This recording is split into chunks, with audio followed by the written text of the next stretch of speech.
Samex 2024 Sourcing மற்றும் Manufacturing Expo. தொழில்நுட்பத்தில் சமீபத்திய முன்னேற்றங்கள் பொதுத்துறை நிறுவனங்களில் உள்ள அற்புதமான வாய்ப்புகளை கண்டறியலாம். Samex டிசம்பர் 27 முதல் 29 வரை சென்னை ட்ரேட் சென்டரில். டெல்லிக்கு சென்று டாக்டர் மன்மோகன் சிங் அவர்களுக்கு இறுதி மரியாதை செலுத்திவிட்டு வந்திருக்கின்றேன்.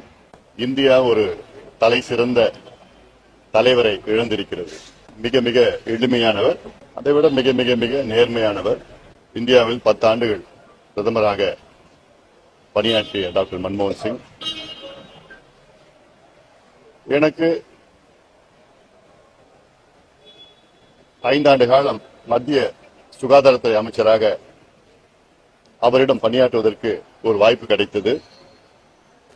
அந்த 5 ஆண்டு காலமும் எனக்கு முழு சுதந்திரம் கொடுத்து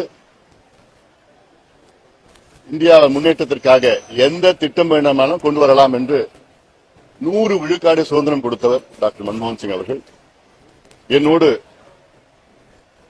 துணையாக இருந்து, அதாவது இந்த புகையிலை lobby, tobacco lobby, MCI lobby, pharmaceutical lobby, alcohol lobby, அத்தனை லாபியும் என்னை எதிர்த்து அந்த நேரத்தில் எனக்கு முழு பாதுகாப்பு கொடுத்து சுதந்திரம் கொடுத்து எனக்கு உறுதுணையாக இருந்தவர்.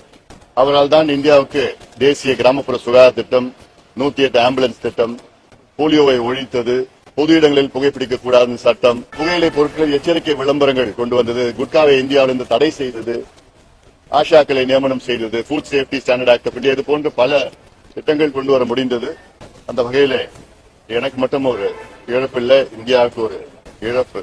நாங்க ஒவ்வொரு ஆண்டும் இந்த ஆண்டுக்கு விடை கொடுத்து அடுத்த ஆண்டை வரவேற்கின்ற ஒரு பொதுக்குழு, அந்த பொதுக்குழு தமிழ்நாடு புதுவை எல்லையில சங்கமித்ரா திருமண மண்டபத்திலே நடைபெற உள்ளது. அந்த பொதுக்குழுல பல தீர்மானங்களும் இருக்கிறது. அந்த தீர்மானங்களை பற்றி அங்கே விவாதிப்போம். வாங்க பொதுக்குழுல. இந்த பொதுக்குழுல சமீபத்தில் தமிழக இந்தியாவை உழுக்கக்கூடிய இந்த பல்கலைக்கழக பிரச்சனை, இது தமிழக அரசுக்கு எதிரான தீர்மானங்கள் நிறைவேற்றுவதற்கான வாய்ப்புகள் இருக்குதா? நிச்சயமா வாய்ப்புகள் இருக்கு. நாளைக்கு தெரிஞ்சுங்க. ஏன்னா இது ஏதோ ஒரு தனிப்பட்ட பிரச்சனையை நம்ம பார்க்க கூடாது. அண்ணா பல்கலைக்கழகத்தில் நடந்தது, இது தொடர்ச்சியா நடந்துட்டு இருக்கு. காவல்துறை முதலமைச்சருக்கு கீழே இயங்கிட்டு. நேற்று கூட சொல்லிட்டு இருந்தேன், அப்படி முதலமைச்சருக்கு நேரம் இல்லைன்னா இந்த துறையை வேற அமைச்சர்கிட்ட கொடுங்க. தொடர்ந்து சட்டம் ஒழுங்கு கெட்டு போயிட்டு இருக்கு. நீதிமன்ற வளாகத்தில் கொலை நடக்குது, மருத்துவமனையில குத்திட்டு இருக்கிறாங்க. இது போன்ற கல்வி நிலையங்கள்ல பாலியல் பலாத்காரங்கள், வன்கொடுமைகள் நடந்து கொண்டிருக்கிறது. 6000 கொலைகள் கடந்த 3.5 ஆண்டுகள் நடந்திருக்கிறது. இதெல்லாம் காவல்துறை முதலமைச்சர் கீழ் இயங்கிக் கொண்டிருக்கின்ற ஒரு சூழல். இந்தியாவில மிகப்பெரிய ஒரு சிறு தொழில் தமிழ்நாட்டில் நடந்துட்டு இருக்கு. அதாவது தமிழ்நாடு தான் நம்பர் 1 அதுல சிறு தொழில்.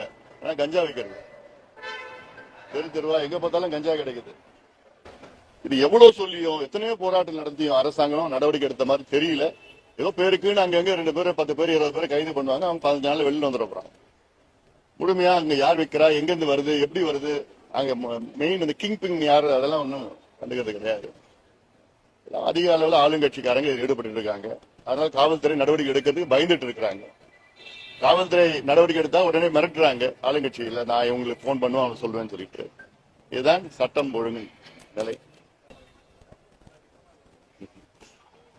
இல்ல, அதாவது தமிழக மக்களுடைய கவனத்தையும் ஊடக நண்பர்கள் உங்களுடைய கவனத்தையும் ஈர்ப்பதற்காக அப்படி செய்திருக்கலாம் என்று நான் நினைக்கிறேன்.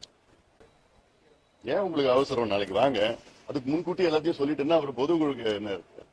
இப்போ இந்த பல்கலைக்கழக மாணவிகள் பாலியல் தொடர்பாக பாமகவுடைய நிலைப்பாடு என்ன மாதிரியான எதிர்ப்புகள் தெரிவிக்கும்? அதாவது இது அதான் மீண்டும் சொல்லி, இது ஏதோ தனிப்பட்ட நிகழ்வா நம்ம கருதக்கூடாது. தொடர்ச்சியான ஒரு நிகழ்வு அது.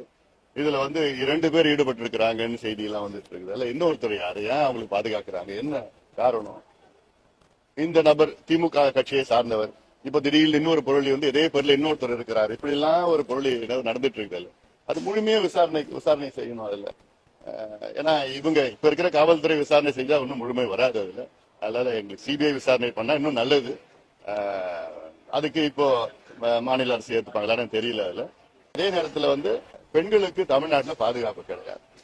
இது ஒரு தெள்ளந்தெளிவா இருக்கு. இது அண்ணா யூனிவர்சிட்டியில மட்டும் கிடையாது, வெளியில இருக்கிற பெண்களுக்கு பாதுகாப்பு கிடையாது. கடலூர்ல இதே பிரச்சனை சமீபத்தில் நடந்தது. இதெல்லாம் இருக்கு. அதுல இது முழுமையான விசாரணை நடத்தணும். தொடர்ச்சியா நாங்க இதெல்லாம் சம்பந்தமா மக்கள் விழிப்புணர்வு போராட்டம் எல்லாம் நாங்க பண்ணிட்டு இருக்கிறோம். எங்க பொதுக்குழுல சம்பந்தமா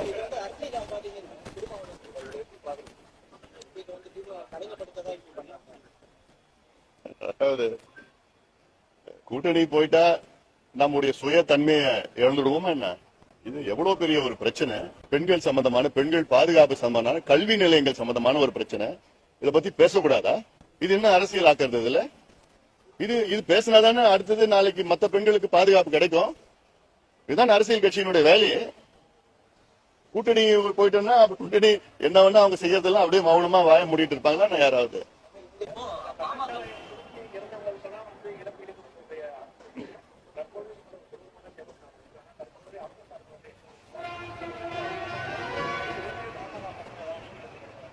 நிச்சயமா இது இது விசாரணை முதல்ல நடத்தணும். இல்ல ஏன்னா இல்ல நேத்து கமிஷனர் ஒண்ணு சொல்றாரு, அவங்க அமைச்சர் வேற ஒண்ணு சொல்றாரு, வேற கட்சிக்காரங்க வேற ஒரு சொல்லிட்டு இருக்காங்க. இதெல்லாம் வெவ்வேறு கோணத்துல பேசிட்டு இருக்கிறாங்க. அதுல எங்களுக்கு முழு உண்மை தெரியணும். முதல்ல என்ன நடந்தது, என்ன இருக்குன்னு சொல்லி தெரியணும். அதுல